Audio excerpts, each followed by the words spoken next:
デバイスの修理が必要ですか？無料診断を提供しています。ご自宅まで集荷、配達いたします。電話や移動は不要です。修理前にお見積もりをお送りし、承認いただいた場合のみ作業を進めます。簡単、透明、そしてプロフェッショナル。リンクは説明欄にあります。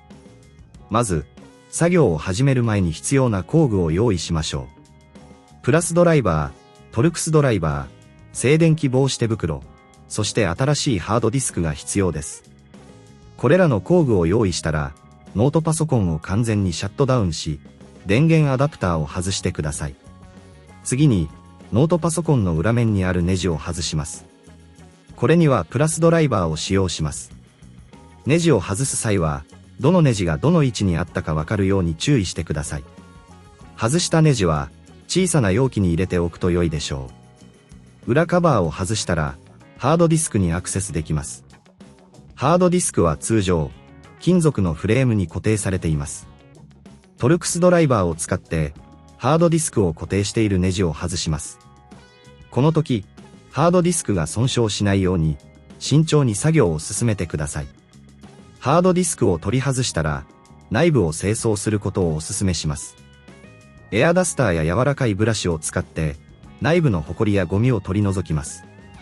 これにより、ノートパソコンの冷却効率が向上し、パフォーマンスが改善されます。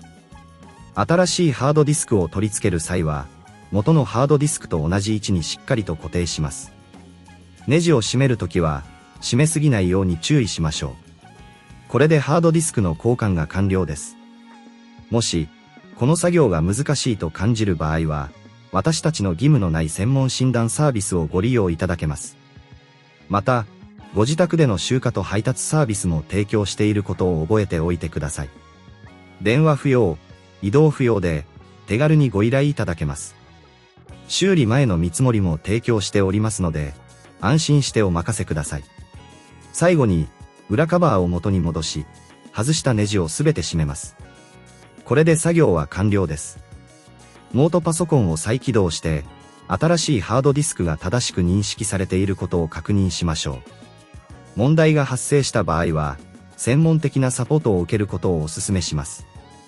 デバイスの修理が必要ですか？無料診断を提供しています。ご自宅まで集荷、配達いたします。電話や移動は不要です。修理前にお見積もりをお送りし、承認いただいた場合のみ作業を進めます。簡単、透明、そしてプロフェッショナル。リンクは説明欄にあります。